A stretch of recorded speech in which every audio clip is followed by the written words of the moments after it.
Hey everybody, how's it going? Today I'm going to be installing an auto stop eliminator in my 2022 Silverado LTD Custom. These trucks from the factory, they come with a auto start stop function, which will, in certain conditions, when you come to a complete stop, the engine will shut off to save fuel. This is a great technology. It's smart, I guess, but it is super annoying, and I find myself turning this off every single time I get in the truck, no matter what. If GM had just made this a simple memory where you can turn it off and it'll stay off, that'd be great. But unfortunately, every time you shut off the vehicle, this setting resets to being turned on. That means every time you get in the vehicle, you have to press it to turn it off. Auto Stop Eliminator is a company that creates a small harness that you can plug in line behind here that will make the switch remember the last setting it was on. I bought this from their website. I will post a link to it in the video description. This is where you can get the official auto stop eliminator. Be cautious of fake auto stop eliminators. There's some out there on the market. So if you just buy directly from them on their website, you'll know you're getting the official harness that they make. Now for my vehicle, this part number is AE030. They do have a few part numbers for the 2019 plus trucks, so go on their website, you plug in the vehicle that you have, and it will tell you which part number you need. So for my vehicle, it's this, the AE030. It is a simple inline harness that gets plugged in behind here. We'll pull this dash off here in a second. I'm not sure what this part of the harness is. I'm assuming that's probably the memory chip or something, but it doesn't plug in anything. It just gets tucked back behind there. Everything gets plugged in one end here to the other end here, and bingo bango, that's it. So the first step in this installation is removing the trim panel that goes around your radio. It's very simple. You're going to need some pry tools like this, and you can just start at one side, and it's just held in with clips. So just start at one end and make your way around. Once you start getting one, they start prying out relatively easily, and you can just start going all the way around.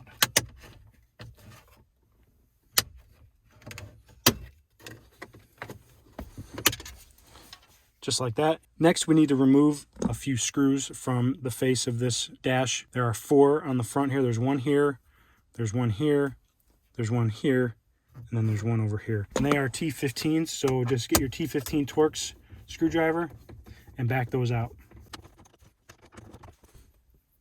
Just one, just like that.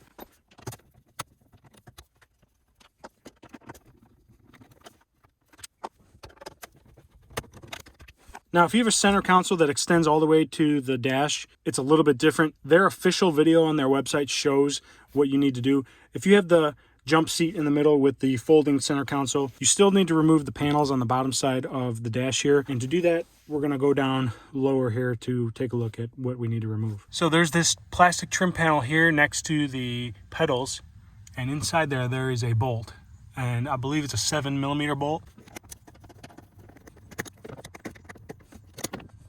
7mm. So I guess there's not one on the other side of the transmission hump, but once you have that one screw removed, this panel just pops off.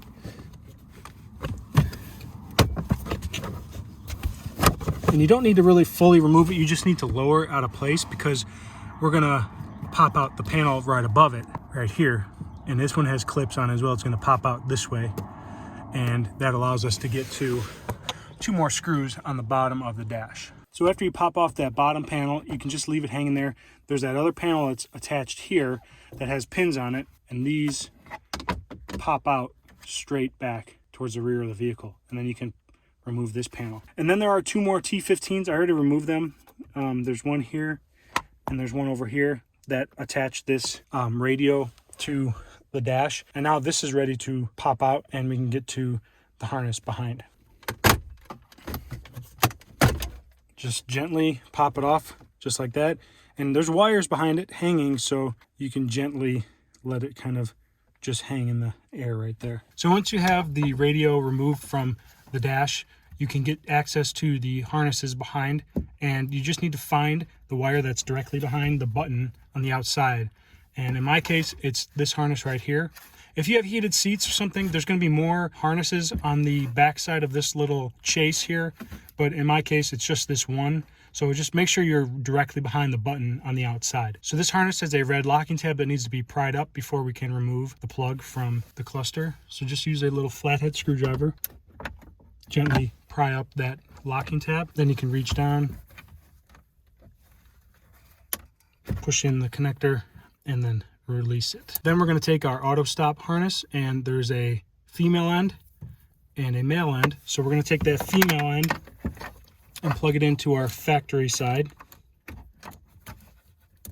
just like that, making sure we close the locking tab. Then we'll take the male end and reinstall it into the back of the radio. Simple as that. Now, they do also include some zip ties for you to zip tie this guy to the other wires so it's not bouncing around back there. So use the zip ties they supply to zip it back to this, and that'll make sure that this thing's not clanking around back behind here when you're driving, because that could get annoying.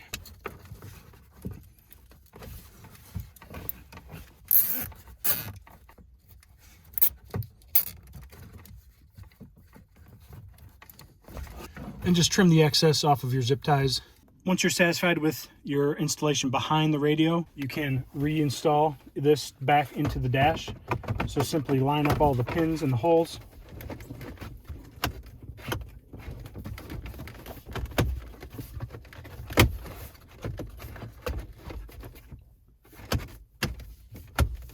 And push it into place. So just fit your radio back into place and then reinstall your 6 T15 screws.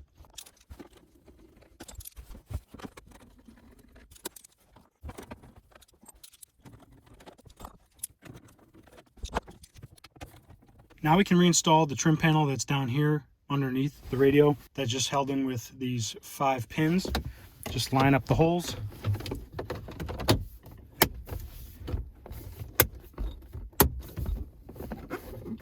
Snap everything in. Then there's this bottom one that also snaps in, so just line up the 3 pin holes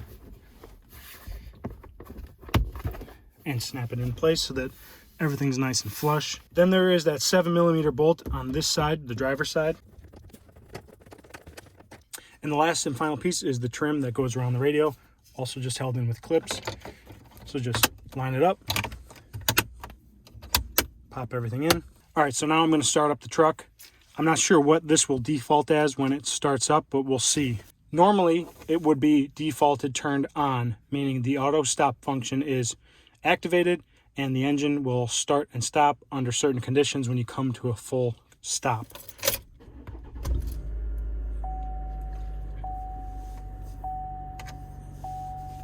So it looks like it came on and there's a little LED meaning it's turned on. And now I've turned it off. And it also pops up over here on the dash. You can just see it said auto stop off. So when you push that button, a little dialog comes up. I just turned it on. I just turned it off. Okay, so now I'm gonna shut the truck off and see if it remembers the setting.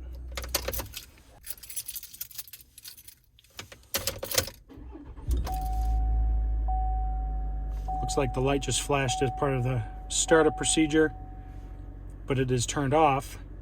And I think the dash cluster flashed that dialog that said auto stop is off because I wasn't looking at it, but I'm just gonna turn it on. There it is saying auto stop is turned on. I'm gonna turn the truck off one more time.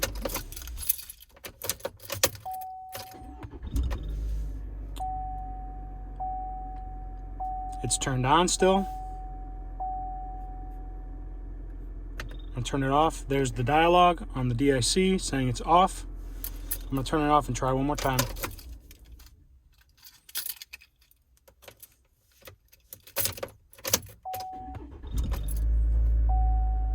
There it is on the DIC over here. It says auto stop is turned off. The button is turned off. It remembers the setting. And that's all there is to it.